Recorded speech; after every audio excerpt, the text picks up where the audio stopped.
booked a room under my name, and arrived with someone else. Hook. The reservation was under my name, which would have felt romantic if I'd made it. I hadn't. Penthouse key waiting at the desk, the email said. Enjoy your anniversary. The note below that was not romantic either. If you want to see it before it breaks, come at 9:10. My husband, Parker, does not sign his initials like a ransom note. He spells his name out even when he's writing it on a grocery list. I stared at the screen until the words stopped meaning anything, and then I refreshed the page like an addict who thinks the truth might change on the second try. I'm Jude, 35, and my day job is choosing the adjectives in other people's love letters to their products. Parker teaches architecture. He draws in public the way some people flirt. We have been married 4 years. Our apartment is a rectangle we keep clean when people come over and real when they don't. Lately, we had become a corridor. Good morning, power through, I'm proud, sleep tight. Efficient, tender in a way that avoids bruises, hungry in a way that avoids asking. I told myself that's what surviving looks like, until the email made me feel like I'd been sleeping on a couch in a house I own. At 9:07, the hotel lobby smelled like expensive citrus and a decision not yet made.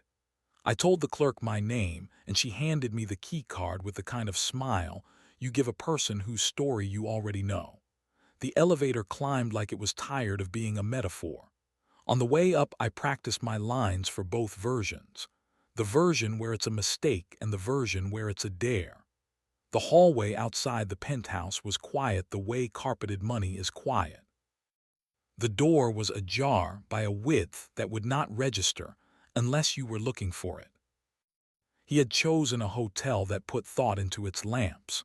The living area looked staged for confession. Parker was by the bar, his shirt sleeves folded the careful way he does it when he plans to stay a while. He turned when he heard me, and the relief on his face would have made me cry if the man in the chair by the window had not stood up just then, hunger rehearsed as politeness. "You're early," Parker said, which is what he says when he means thank you for coming.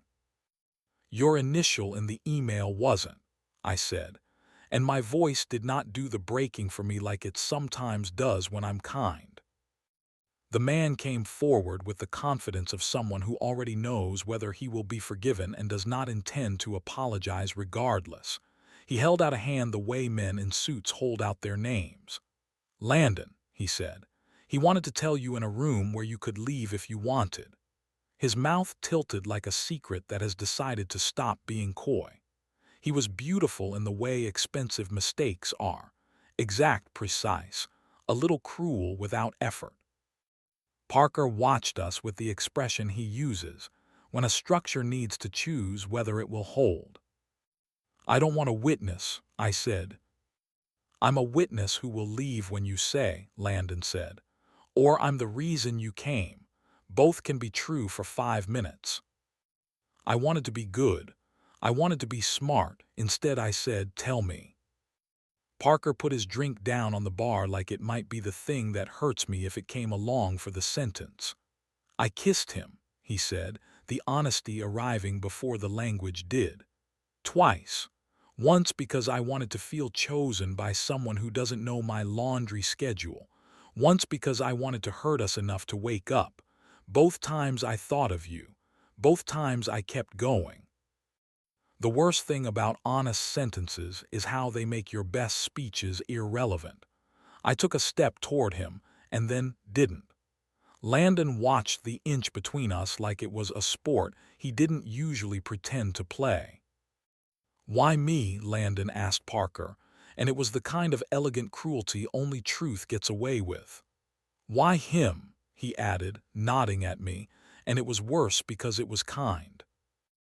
"Because he's the room I keep trying to draw even when I'm tired," Parker said.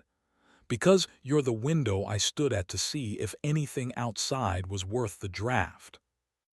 Landon's mouth opened into a laugh and then didn't. He shifted his gaze to me and there was no apology in it, only accuracy. "Do you want to burn something?" he asked. "Or save something?" "I want to see what I'm saving," I said, "before I decide whether it deserves fire." "Then come here," he said softly, "and I hate that I obeyed a man who has never poured me coffee." He stepped close enough that the part of my collarbone I forget until someone else remembers it woke up and took notes. He touched the knot of my tie with 2 fingers, not possessive, instructive, like he was showing me the weakness in a joint. Parker made a sound that recognized the tone, and my body answered in a language that is not polite to write down. YouTube would call it suggestive. The room called it obvious. "Now you know why I almost broke the roof," Parker said from a distance that felt like a week. "You didn't," I said, and I turned and reached for him because I had to put my palm between his shoulder blades in the exact square where his breath lives, or I would become a person I wouldn't respect later. He folded into the hand like a man who has stopped asking permission from the air. We kept it clean enough to pass any algorithm, and dirty enough that the lamp understood we had decided to stay. Landon moved away to the deck and looked out over the city like he had given it permission to keep going. He didn't glare. He stayed close enough to be danger and far enough to be instruction. "I love you," Parker said into my shirt. It was not a strategy. It was a default. I forgot I could love you without auditioning for you. "I could make this moral," I said, "but morals don't hold you up when you're asleep." "Do you want me to leave?" Landon asked from the glass, not looking back. "Yes," I said immediately, and then, because truth deserves its own kind of mercy, "Thank you." He nodded, a precise little bow, the kind men with good hair practice in mirrors before they stop needing mirrors. He passed us on his way to the door, so close that the heat of him brushed the question mark that sits at the base of Parker's neck. He left the keycard on the bar like an index card in a deck we could reshuffle or throw away. The door clicked like punctuation. I shoved Parker against the wall with the kind of gentleness that only looks like anger. He kissed me like a promise does when it has been forgiven in advance. Our mouths wrote a map on one another we could both read without notes. We did not break anything unless you count the part of me that had been certain I would choose drama over work. I didn't. He didn't. We were present tense and ungraceful and correct. After, he put his forehead to mine and did the thing with his thumb on my wrist that resets my heart without my permission. "I'll take whatever you give me after this," he said. "If it's the couch, I'll sleep so well the fabric learns my name. If it's the bed, I'll be grateful and suspicious and perfect for an entire week." "I want you to come home," I said, "and I want you to leave the window open when you draw us." We didn't make speeches to the mirror. We didn't wrap our remorse in an expensive sentence. We did what men do when they remember that intimacy is not a performance.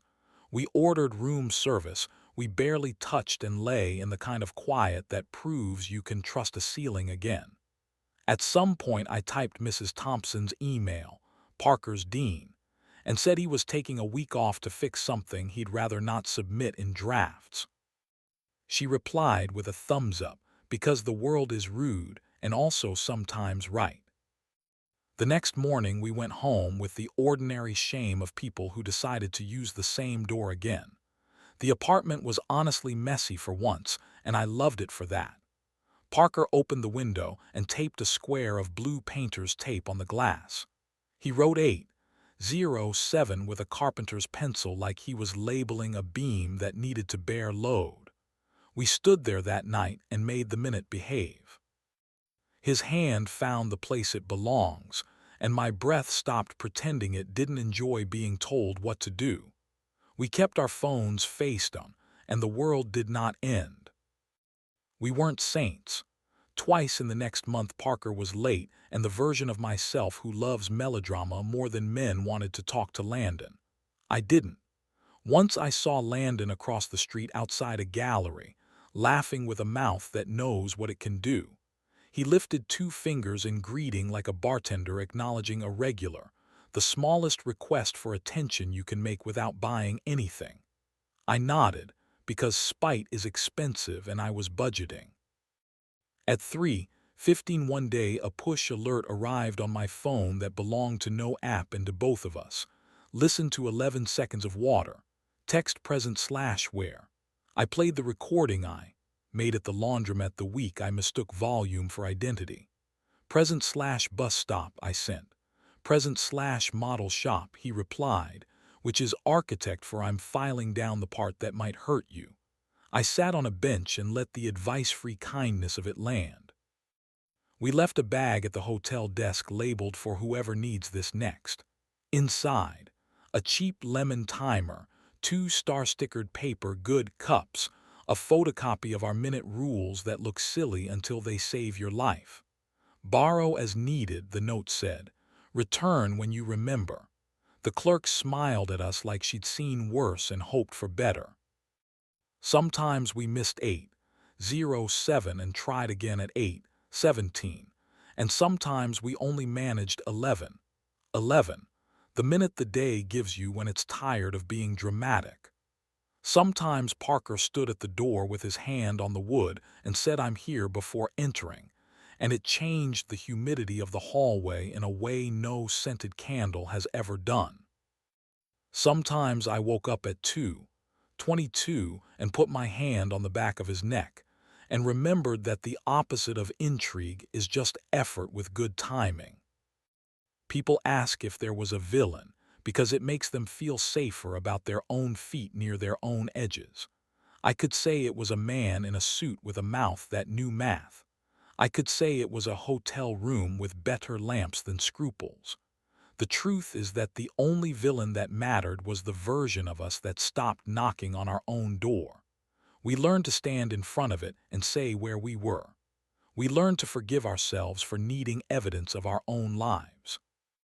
Tonight at 7:19 I will make a reservation under yes, the way a man does when he has learned his name in 2 languages.